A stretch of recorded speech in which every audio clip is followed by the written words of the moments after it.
Aquí hay cultura. Julio César Chávez se conoce por ser el primer atleta mexicano en hacerse acreedor del título de campeón mundial en 3 categorías: ligero, superligero y welter. Otra curiosidad es que de 170 peleas, Chávez resultó invicto en 90 de ellas, una estadística difícil de igualar.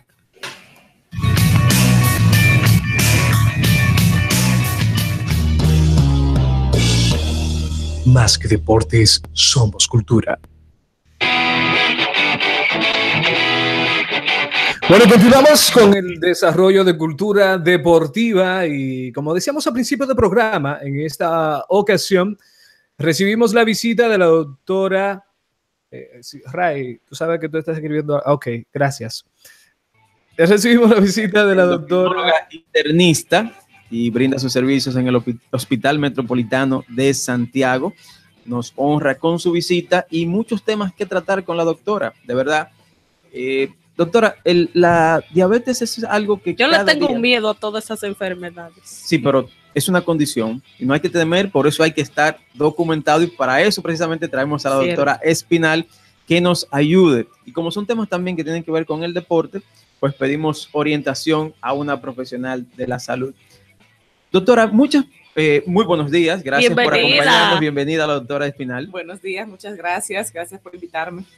Para nosotros es un placer tenerla por aquí. Miren, la doctora está en el consultorio 611 en el Hospital Metropolitano de Santiago. Si usted se siente identificado con algún tema de los que vamos a tratar aquí, puede pasar a buscar más ayuda con la doctora.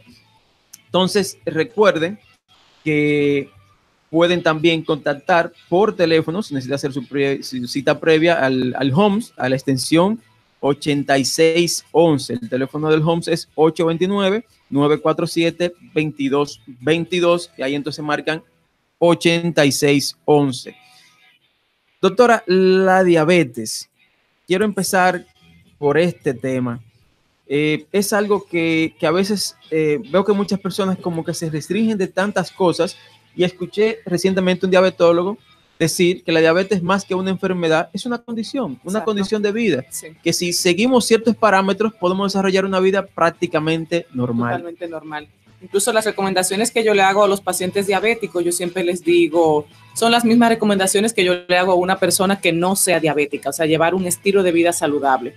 La restricción de carbohidratos es algo que se les recomienda a la mayoría de personas porque nuestro estilo de vida actual nos lleva a ingerir los carbohidratos de forma desorganizada, ingerir carbohidratos simples, más de lo que deberíamos ingerir. Entonces, eso nos puede llevar a complicaciones como la diabetes.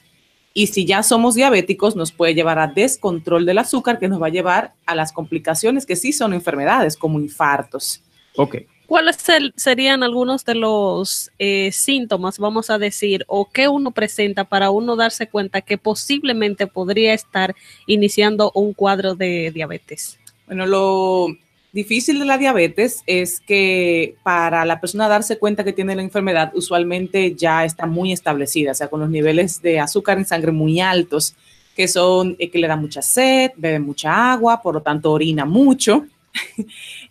Puede que le dé mucha hambre porque el cuerpo entiende que no tiene energía, entonces come de más, se sienten cansados muchas veces por la deshidratación que pueden llegar a presentar, pero realmente no tienen que llegar al médico con estas condiciones. Yo creo que si la persona tiene un chequeo activo, si sabe que tiene factores de riesgo como antecedentes familiares, obesidad, una vida sedentaria, sería bueno que le midieran una glicemia en sangre. Y esto puede ser una enfermedad prevenible, que muchas personas no lo saben, y yo creo que esta es la parte más importante de la diabetes, saber que se puede prevenir y que podemos hacer algo antes de que se desarrolle la enfermedad. Entonces, sería recomendable cada cierto tiempo uno hacerse chequeos de control. Exactamente. ¿Cómo qué tiempo usted recomienda?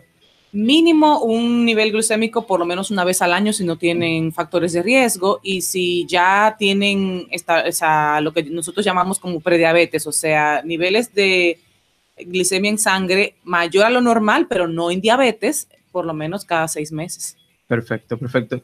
Ya conociendo, por ejemplo, que tenemos estos casos o que fuimos diagnosticados con una prediabetes o entramos en proceso de diabetes, aún así podemos hacer deportes, podemos nosotros rendir normalmente una vida deportiva. Yo diría que es mandatorio hacer deporte. O sea, las personas que tienen diabetes tienen que tener músculos sanos, porque un músculo sano consume más azúcar, por lo tanto los va a tener más bajos en sangre. Ah, bueno. Claro. Lo que nos lleva a diabetes justamente es eso, el sedentarismo es parte de lo que nos lleva a diabetes, como, o sea, la cantidad de grasa que tenemos en el cuerpo. Mientras más grasa yo tengo en el cuerpo, mi insulina peor trabaja, por lo tanto tengo más riesgo de tener diabetes. Pues entonces hay una cierta creencia. Sí, Alexis, te escuchamos. No, yo decía, cuando la doctora hablaba, mencionaba hace un rato la pregunta de Nicole, todos los síntomas que dan indicio de la diabetes, el cansancio, la sed y todas esas cosas. Yo pensaba que, bueno, son cosas que en un momento quizás yo le he manifestado, yo se lo achacaba a las dos pequeñitas mías. Yo también lo he sentido. Por eso por eso la inquietud mía de hacerte la pregunta, porque yo trato de consumir la menos cantidad de azúcar posible. Sí. Azúcar que es añadida, o sea, pero a mí me gusta mucho tomar jugos. Y eso yo sé que no es bueno, pero yo tomo mucha agua. Sí. Yo me tomo 4 botellas de agua y quizás un vaso de jugo al día. Sí. Lo que pasa es que yo no sé por qué, pero los dominicanos bebemos muy poca agua. Sí, sí. O sea, y hay que entender lo que es beber agua de forma normal y llegar al punto de la sed, porque realmente nosotros, las personas normalmente no deberíamos estar teniendo sed. O sea, cuando tú ya tienes sed es porque todos los mecanismos están activados de que por favor bebe agua. Ya es como un síntoma de deshidratación. Exacto. Prácticamente. Entonces no es que a ti tú estás subiendo el pico Duarte, tienes que beber agua y seguramente soy diabético. No se trata de eso, sino que tú estás bebiendo más de 3 litros de agua al día. Todo el tiempo estás bebiendo agua y todo el tiempo tienes sed. Lo normal de una persona, lo mínimo que debe beber de agua al día son por lo menos 2 litros de agua y cada botellita de agua tiene medio litro. O sea que 4 botellitas de agua sería lo mínimo de agua, que serían 2 litros. Ah, no, pues yo estoy bien de agua, yo me bebo como 6. Ok. Sí. No son 6. No, 4 en el día y 2 en la noche. Sí, está bien. Y, o sea, tenemos que beber agua aunque no tengamos sed. Sí, o sea, no es que, ay, Dios mío, no voy a beber agua porque eso significa que tengo diabetes, ¿no? Todo lo contrario. Tenemos que beber mucha agua aunque el cuerpo no nos lo pida. Perfecto. Doctora, otro punto también que hemos tocado mucho aquí es, en el caso casi siempre, de las grandes ligas de béisbol y esos peloteros que dan positivos a esteroides. Sí. ¿Qué producen estos esteroides? ¿Por qué las grandes ligas, vamos a decir, por qué se han satanizado los esteroides a pesar de que hay ciertas enfermedades que se deben tratar con algún otro tipo de esteroides? Seguro que no, los que están destinados para el mejor rendimiento de grandes ligas. Sí. Pero si usted podría hablarnos un poquito de los esteroides, el daño que causa a mediano y largo plazo, ¿por qué estas prohibiciones? Entiendo que haya muchas dudas, porque eran las mismas dudas que yo tenía incluso cuando era estudiante de medicina. Esteroides es una palabra muy amplia. O sea, esteroides son unas hormonas que vienen a partir del colesterol. Entonces, ¿qué son esteroides? Los andrógenos, como la testosterona, que es la hormona masculina, pero también los estrógenos, que son las hormonas femeninas. Está el cortisol, que es una hormona para el estrés.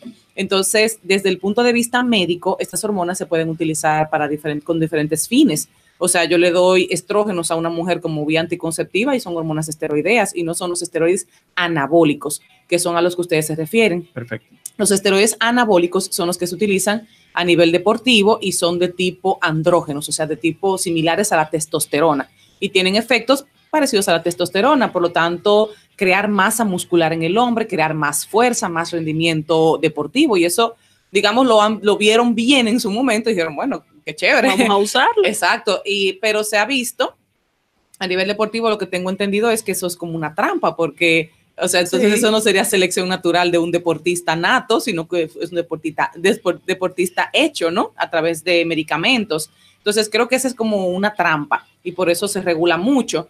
Y desde el punto de vista médico también se regula por los efectos adversos que tiene, muchísimos. De las mujeres, o sea, en un congreso vimos una presentación de esteroides anabólicos, cómo fue su historia, cómo se fueron usando. Se abusaba tanto de esto en las deportistas femeninas, tratando de intentar que tengan un rendimiento similar a los hombres, que las volvían prácticamente hombres. O sea, se les cae el pelo, se les redistribuye la grasa en el cuerpo, se le quita el periodo menstrual, la ovulación, le sale vello donde no tiene que salirle, esto es en el caso de las mujeres, se vuelven agresivas, fuertes, con voz gruesa de hombre. Todos esos efectos adversos puede tener en las mujeres. Usted me está describiendo casi a Martina Navratilova. No sé. Continuemos.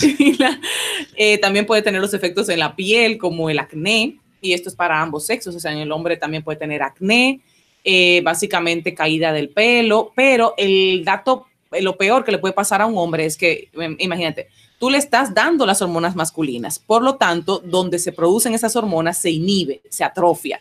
¿Y dónde se producen las hormonas masculinas? En los testículos. Entonces, estos hombres se le ponen los testículos pequeños y se le atrofian, ¿no? Entonces, les da un hipogonadismo, o sea, digamos que no se producen sus propias hormonas masculinas. Cuando dejan de tomar estas, pues el hombre va a tener debilidad, cansancio, disfunción eréctil, falta de deseo sexual, o sea, básicamente todos los efectos de no producir sus propias hormonas. Esto es muy peligroso en los hombres. Es decir, que podría, por ese consumo podría crear una dependencia, porque ya que el cuerpo deja de producirlas porque tú te las suministras tú mismo, entonces una vez esto pasa, tú tienes que seguir consumiéndola, supongo. Pero se deberían consumir de forma fisiológica. O sea, el problema de estos esteroides anabólicos es que los toman de forma indiscriminada, entonces por eso es que tienen esos efectos adversos, porque esto está indicado en hombres con hipogonadismo. Claro está, hay hombres que tienen esta condición de forma primaria y se les da la dosis necesaria.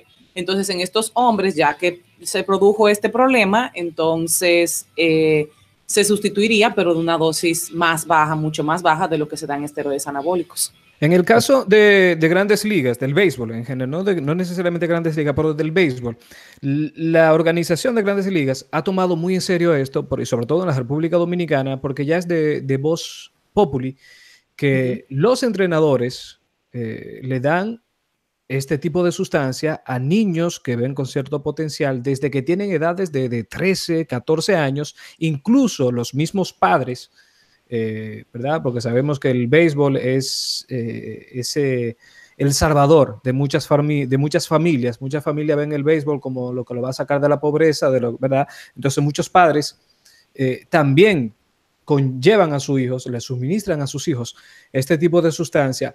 ¿Cuál sería la edad mínima para poder utilizar de una manera correcta este tipo de sustancias? O no correcta, sino para utilizar estas sustancias. Bueno, yo diría que serían ya jóvenes que hayan terminado su proceso de crecimiento, porque como te digo, estas son las hormonas reproductivas, entonces esto tiene un ciclo muy delicado en la infancia, donde se van produciendo hormonas de forma bajita, vamos a decir, se presentan de liberación continua, pero de forma muy bajita. Y esto es lo que permite que los niños crezcan, tanto los niños como las niñas. Entonces llega el periodo de la pubertad, ese periodo donde estas hormonas sexuales se van formando de forma poquita. Y luego llega, vamos a decir, la menstruación en las niñas, la espermatogénesis en los niños. La niña sería entre los 11 y 13 años, sería la forma normal de su menstruación. En los niños sería más o menos a partir de los 12, 13 años, podría ser hasta los 15 años, que es donde se da el pico de crecimiento. O sea, estos esteroides hacen un pico, se liberan de forma masiva. Entonces ahí sus epífisis, que son sus líneas de crecimiento, se cierran. Por lo tanto, este niño ya no va a crecer. Si tú le empiezas a dar esas hormonas en picos muy altos a temprana edad, ese niño se va a quedar pequeño, ya no va a crecer como hubiera crecido si no le hubieran dado este pico de esteroides. Esto es muy peligroso en los niños. Bueno, así que ya lo saben, porque hay muchos jovencitos que nos escuchan, y sobre todo los padres, porque decía, ahí es lo más peligroso y lo que más preocupa, es que los mismos padres, porque no conocen, porque a nosotros nos dicen, no, dale esta vitamina, porque así, al dominicano todo medicamento es una vitamina. O sea, sí.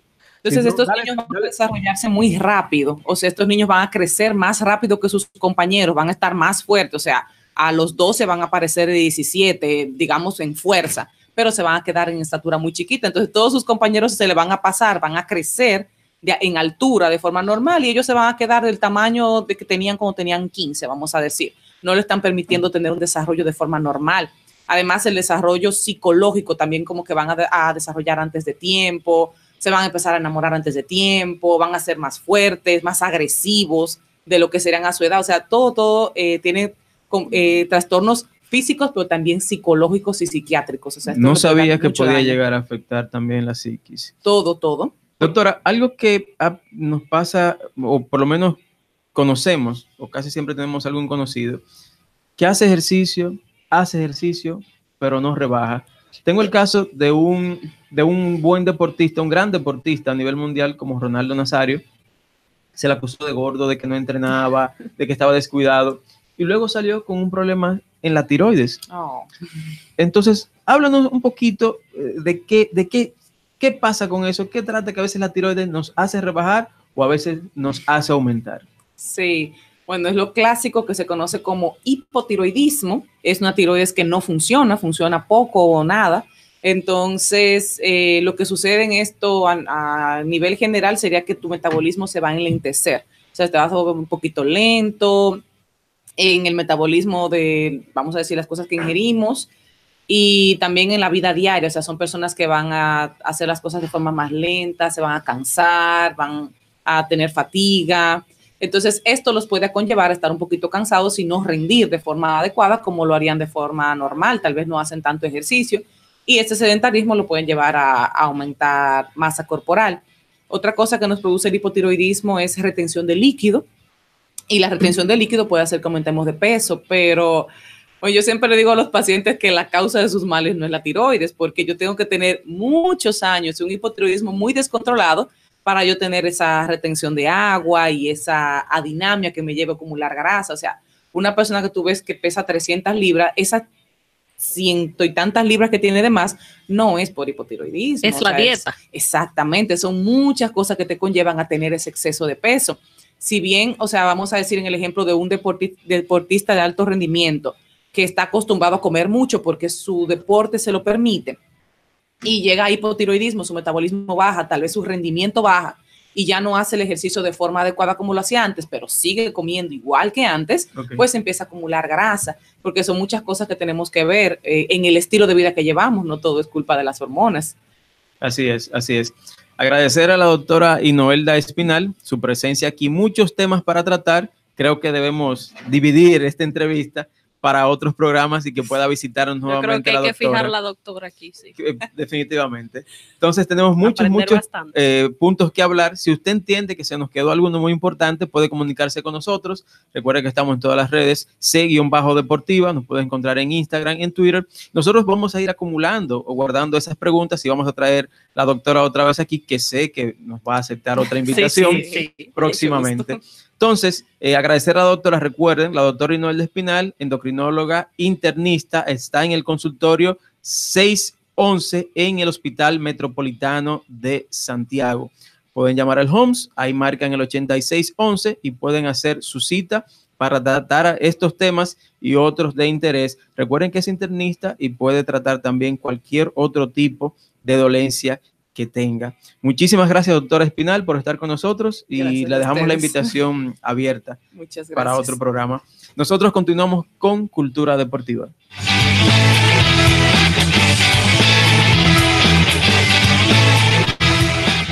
No le cambies, regresamos.